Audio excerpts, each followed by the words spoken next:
Hey guys, what's up? It's Tova coming at you with a new video, definitely not an old video because that wouldn't make any sense. And today we have an exciting video because if you guys watched my previous video from last week, I showed my whole trip to Banff, my itinerary, everything like that. But my trip didn't end there. I actually went over to BC, went to Vancouver Island, I went to Vancouver. I want to share that part with you. Without further ado, I'm going to show you guys my footage from Victoria and a bit from Vancouver. Then we're going to wrap this video back up and talk about some of my favorite places, some tips, and just all that fun stuff. By the way, I was in Victoria for 3 nights and I was in Vancouver for 1 full day. Just wanted to put that out there. Anyways, enjoy the video.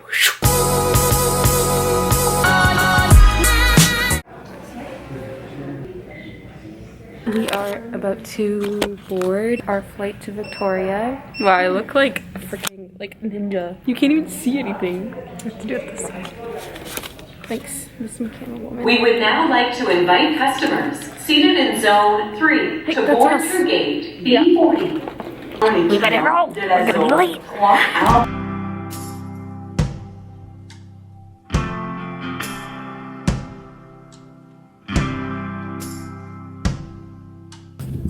What? Keep going. Whoa! Yourself a toothbrush, dear. Pack yourself a No, not so cool. Take a withdrawal slip. Take all of your savings. No, I don't want to watch us eat. Tell us one cool fact about Victoria. Cool fact about Victoria? Yeah. Should I take this off? I don't know, what's one cool fact about Toronto? Like, what's one thing you love about Victoria, BC? I don't know, that's something. I like the mountains, the outdoors. I like that it's safe, you know? I don't know. Well, did you know that Victoria's Chinatown? Google. Chinatown is the oldest in Canada. You know that? And Victoria's internationally known as the City of Gardens. Oh, actually, Victoria was considered one of the most romantic cities in Canada. We are waiting for our food. I never even did a proper intro, but oh, I think some food's coming. Bridges break. Well, you lay yourself down and dig your grave. Or will you rail against the dying day?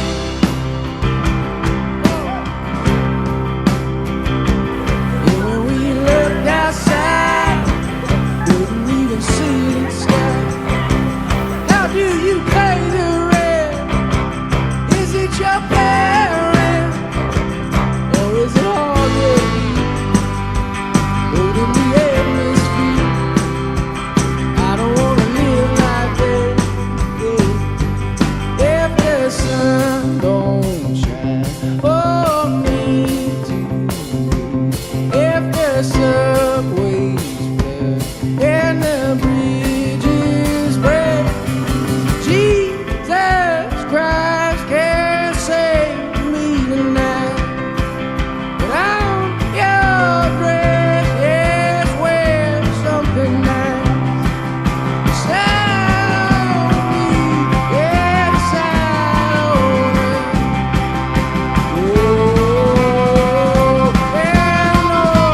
Eleanor.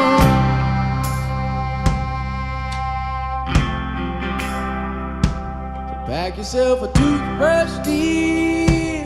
Pack yourself a favorite blouse. Take a withdrawal slip. Take all of your savings out. 'Cause if we don't leave this town, we might never make it out. All right. Okay, first and foremost, isn't BC just freaking beautiful? I don't want to talk about it. So in this video, I want to go over my top favorite places that I visited in Alberta and then my top favorite places that I visited while in BC. So we'll start with Alberta first. In Alberta, I had 4 nights. We started our day off when we arrived. We rented a car, drove all the way down, and we stopped in Canmore. Canmore is a must-see town in my opinion. It's right outside of Banff, but it's way less touristy than Banff, and they have a lot of options for food and just fun things to do. And they also have a little creek, like a trail called Policeman Creek, lake, and it is so stunning.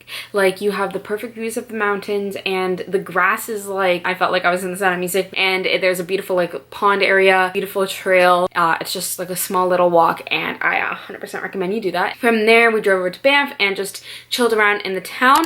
The next day, we went to Lake Moraine and Lake Louise. So, pro tip, if you're going to Lake Moraine, especially now as it probably gets busier and busier, wake up early. When you think early, like you might think like 6, 7 a.m. No, we woke up at 4 a.m. and by the time we got there, because it's about an hour and a bit drive from Banff area, it was almost packed, the parking lot. It was about 5:15 in the morning and the parking lot was almost packed. They have limited parking. Now listen, when we left Lake Moraine, which was absolutely beautiful to see during sunrise and everything like that, but when we left, it was around 7ish, the parking lot was full. You couldn't get in. We were like, we came and visited back even later on in the day and you couldn't get in. So just do yourself a favor and wake up early, because you won't regret it, but you will regret it if you wake up late.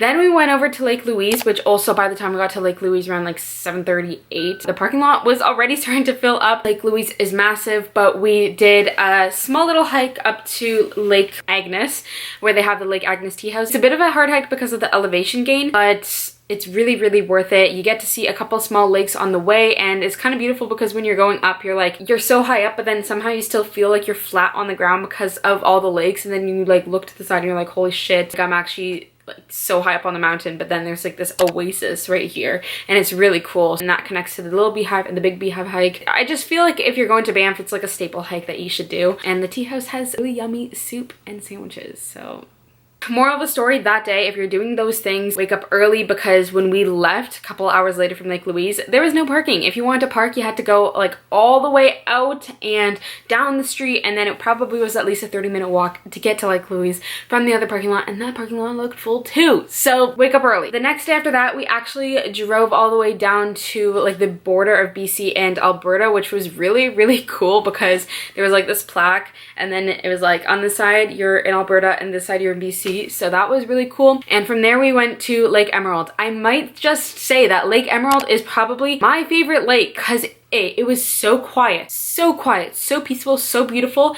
Oh, and pro tip, if you want to rent a canoe, which honestly, if you can, just bring your own freaking canoe, but if you want to rent one, it's half the price of renting one at Lake Louise, because Lake Louise was $125 plus tax, so not okay. But if you're interested in renting a canoe, it's half the price, and it's just as beautiful and way less tourists. Like, we were one of the only people on the lake canoeing, and that is very rare to get at Lake Louise. And there's a bunch of different trails and hikes that you could do there too, plus a waterfall. After Lake Emerald, we stayed up in BC and we drove to Tekaka Falls, one of my favorite falls ever. It's massive. The drive is really sketchy though, because it's like a really windy road that's a two-way, but it literally feels like a one-way. It barely fits your car, let alone two cars, but somehow we made it work. That is a must-see, so if you're up there, I really recommend going there. So that was my favorite from that day. And then the day after that, we also went on a hike to a place called Grassy Lakes, and Grassy Lakes is not a very big hike. It's like 30 minutes, but it's 100% worth it, because once you get up there,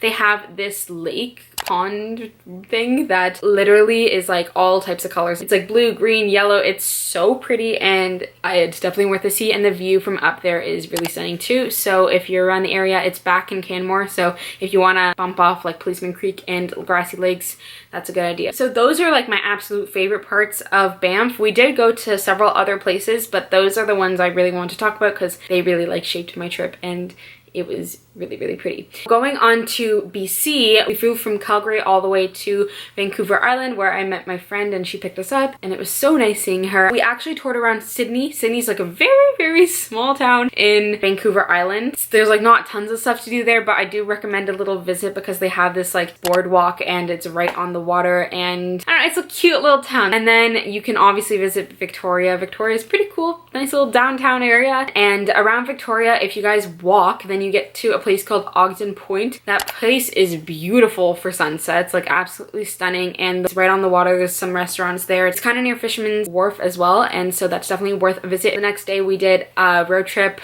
up to Mystic Beach. Oh my god, Mystic Beach was so nice. Between the hike getting there and the actual beach itself, Mystic definitely describes it because the hike was so cool. Like I felt like I was in some kind of fantasy movie. The beach was just stunning. And then we also did Souk. We didn't have enough time unfortunately to go to like Tofino casino and other places like Strathcona Park up in Vancouver Island, but this is kind of what you can do if you have like a day or two or want to do something like a little bit more closer to the city rather than going hours and hours out. The third day we went up to the Goldstream Trestle Bridge. This was probably one of the coolest things I've ever done in my entire life, only because I was so uncomfortable doing it. So the trestle is like this railway track that's actually abandoned, but basically you have to take this really steep hike up, and it's really hard, but it's literally like 20 minutes, so just suck it up. And once you get to the top, you're literally on top of the world. You're on these abandoned train tracks and there's no railings, like there's nothing to keep you, and it's really scary. Like it makes you really, I don't know, it made me pretty dizzy because the train tracks went on and on and on, and like we walked the whole thing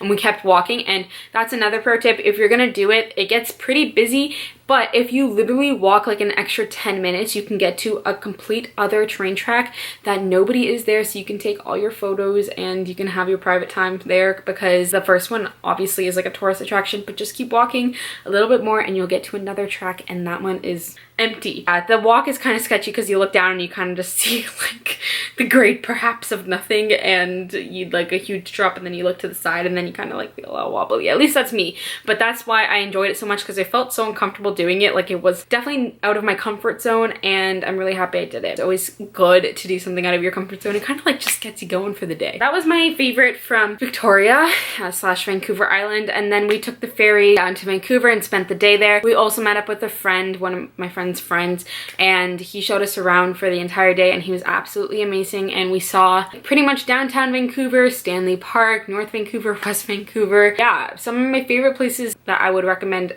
you guys to go to would be Granville Island. It's so pretty and they have amazing food there, and also Stanley Park is very nice. English Bay Beach is stunning. There's like a mix of mountains, you have the water, you also have like the city life behind you, you have palm trees, and it literally, that was like my turning point. I was like, yep, I'm moving to Vancouver because that's freaking awesome. And then we also took the ferry. So they have a ferry, like a small ferry that's part of their transit system that you can take to North Vancouver, which is really cool. It's about a 10-minute ferry ride, but it's like equivalent to us. Like we just have the TTC up here in Toronto, so you just kind of like take the subway, but imagine it's like part of people's work is to take a ferry. I don't know, I just thought it was really cool, so then we decided to take that up and go to North Vancouver. Once we were in North Vancouver, we took the bus up to a really cool place called Capilano River Park. I think that was what it's called. They have like the most photogenic lake, and it's so pretty. There's like this tiny little house and it just like reflects off the water. I think that covers everything that I would recommend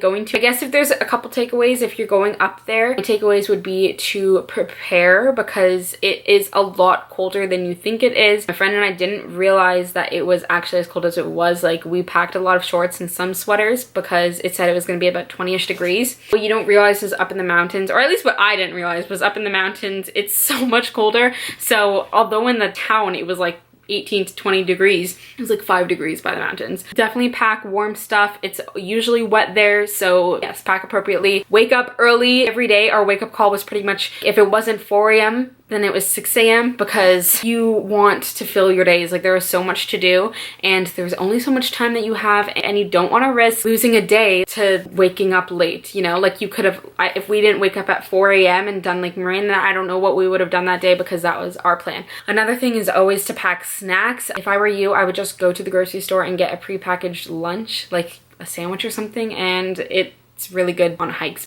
That's pretty much all my tips. Oh, and definitely rent a car, like 100%. If you are going to, I don't know how we would have functioned if we went to Banff without a car, because I barely saw transit around, and in Vancouver Island their transit is crap, and if my friend didn't help us by driving us around and just taking us everywhere, then we probably would have just stuck ourselves in downtown Victoria because like there was nothing to do. Renting a car, we rented from Turo. That's an app that's kind of similar to Airbnb, where you can rent a car for, like, people put their cars up and you just rent cars from individual people. And as a young driver, like under the age of 25, it's a much better deal because your young driver fee is a lot less than what you would be paying with like Enterprise or any of those big lease companies. I think it was like $15 a day, and the cars are a lot cheaper, less things added on, and I don't know, I just feel like it's just a lot cheaper, and it's better than renting from Hertz, Enterprise, all those places. I hope you guys enjoyed this video. If you did enjoy, don't forget to give this video a thumbs up, and don't forget to subscribe so we can become friends and so you don't miss any of my videos. If you have questions, just leave them down below, and I think that's about it. Thank you guys so much for your time, and thank you so much for watching. I'll see you guys sometime soon, and don't forget to stay cool. Peace.